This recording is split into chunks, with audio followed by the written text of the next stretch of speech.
Izvini, a zašto ti nisi za šankom? Sama sam. Kako izgledam?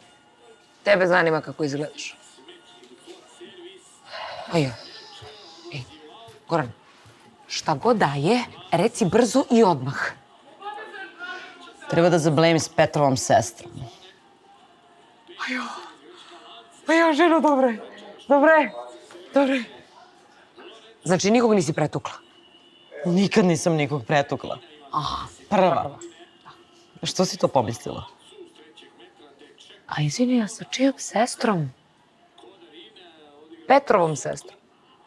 Petar, momak s kojim veza nema perspektivu zato što navije za Crvenu zvezdu, a? Sve drugo funkcioniš. Iako postoje nepomirljive razlike. Imamo dogovor da ne pričamo o sportu.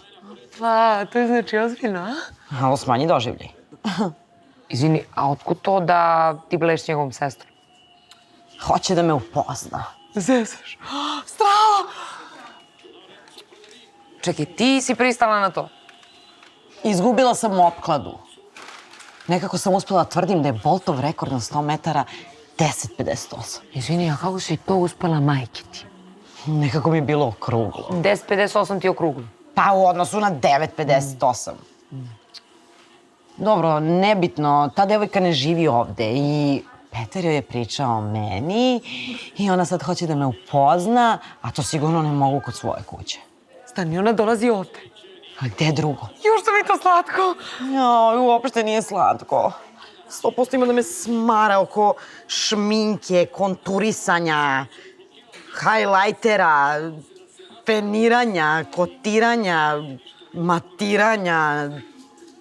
Brate, ubiću se. Vidi, za osobu koju ne zanima sređivanje, ozbiljno mnogo pojmova ti znaš. Ja jedva čekam da je upoznam. To se neće desiti. Znači, ona kad dođe ovde, ti i ja se ne poznajemo. Gorana, ona je nešto najbliže što smo uspele da dođemo do tvog momka. Alo? Dobro je. Dobro, bit ću srećna da posmatram odande. Ćutaću, ajde sad i ti. Ma ne moram da bijem. Ćokle, na šta liči kuća? Žena prvi put dolazi. Moram da sredim. Alo, Smirela!